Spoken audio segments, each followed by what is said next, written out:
In this short video, the second of three, we will explore ways of ensuring students think hard but efficiently in our lessons. Why? Well, because we must make students think hard but efficiently in order that they encode information in their long-term memory. To achieve this, we can do the following 10 things. So top tip 1 then is to pitch work in students' struggle zones. In other words, we want to ensure that the work we give students to do is challenging but achievable, that it is just beyond students' current capabilities, but that it's within their reach.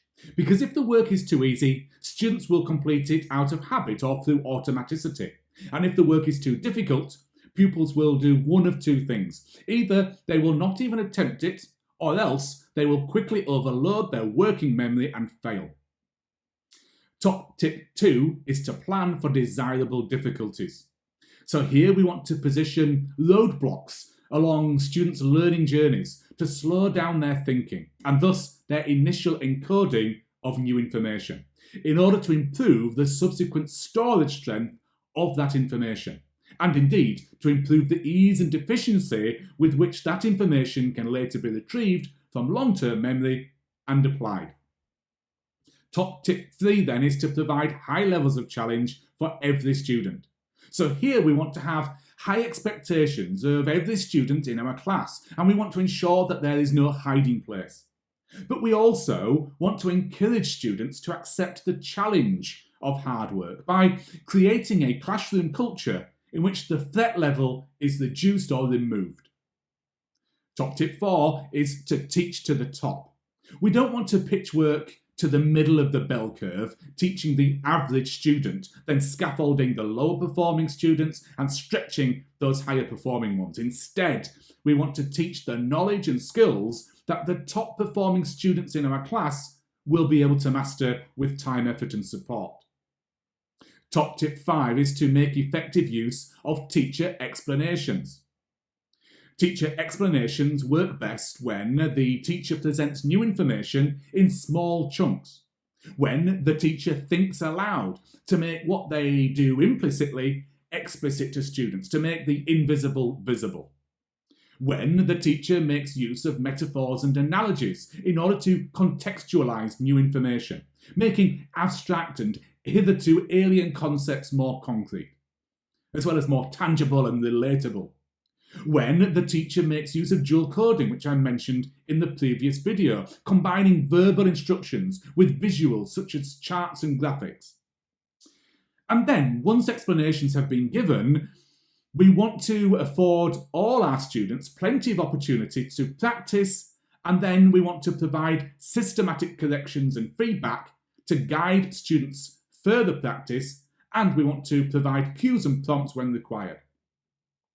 Top tip 6 is to make effective use of teacher modelling. Now, good models demonstrate what works well as what doesn't. Good models provide students with a picture of the final product, an example of excellence to emulate, something to aim for and achieve. But they also provide examples of work that is not quite so good, in order that students know what mistakes to avoid. Top tip 7 is to promote classroom talk. So here we want to provide plentiful opportunities for students to engage in classroom talk, including, though not exclusively, whole class questioning. Now, to do this well, we need to agree a set of rules for classroom talk and then model good oracy at all times.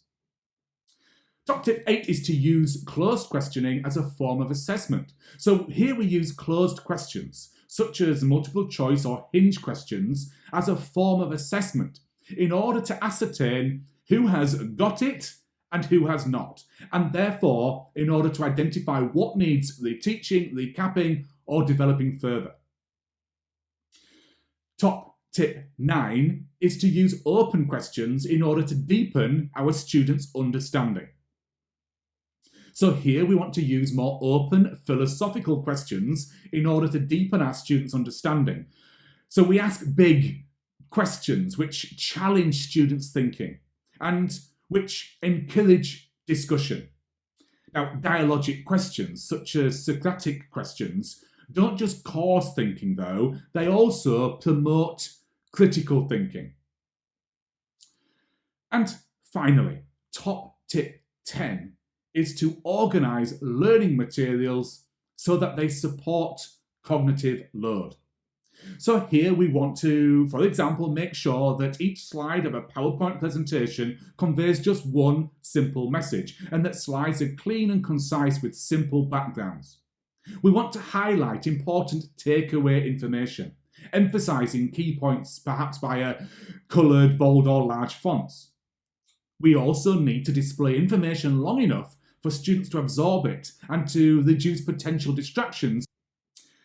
And those are my top 10 tips for ensuring students are made to think hard but efficiently in order to encode new information in long-term memory. For more top tips on teaching, please visit bromleyeducation.co.uk. That's bromleyeducation.co.uk.